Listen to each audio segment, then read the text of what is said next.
To you, Maya, and those who know you very well will say that yes, loans do have their place, but you've got to be careful about taking on a loan. So who qualifies for this, and what advice do you give them?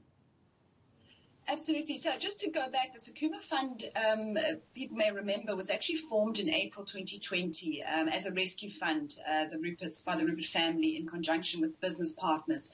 But what they've identified now is that the restaurant industry, hospitality in particular, has remained really, really negatively affected. Certainly down here in the Western Cape, we see it, the lack of tourism is hurting these businesses.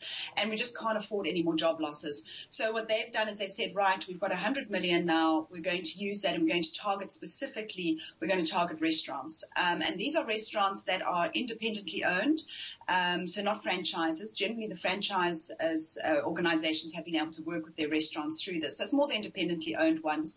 And what's also interesting is that they are now working, as you said, with FDASA. So they are working with the association, with their members, and really identifying those businesses that need assistance. And when it comes to those who do decide to take this kind of loan on, just simply to try and pay their staff and keep their doors open, my T's and C's, the terms and conditions, we're always told to be very careful about. Any idea what that looks like in this case? Very important is that it's primarily going to be used for rental. So it's to cover the rents because that's probably your biggest cost for a restaurant, is to keep paying that rent every month. And what the fund has said, they said, listen, this is effectively a donation. Any money that we get back, we put back into the fund to help other people. So we want the landlords to come to the party. We're going to help you with your rent, but the landlords also have to give a discount of 25%. And the upside there for the landlord is that they now have a tenant that they know is going to survive because they have been given these funds by the Sakuma Fund. But they are saying that landlords have to come to the party. So that's definitely one of the T's and C's you have to consider. If your landlord says absolutely no way, you may not be able to qualify. And also then the loans are between 250,000 up to R1 million, and they're structured over 60 months. So you have up to 60 months to pay them back.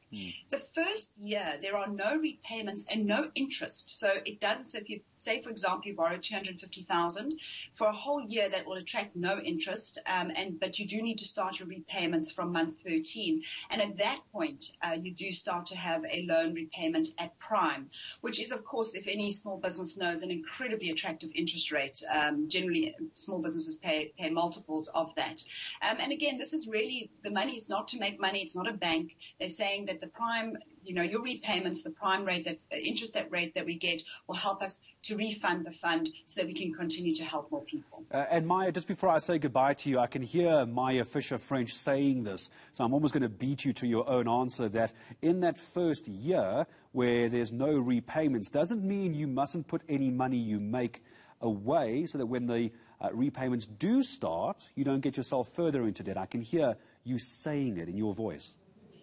Absolutely. I mean, I think if you're able to get afloat, say things come back online quicker, absolutely, you want to be able to keep that money aside and then obviously be able to pay the loan back faster, because the minute the interest starts accruing, it starts to get expensive.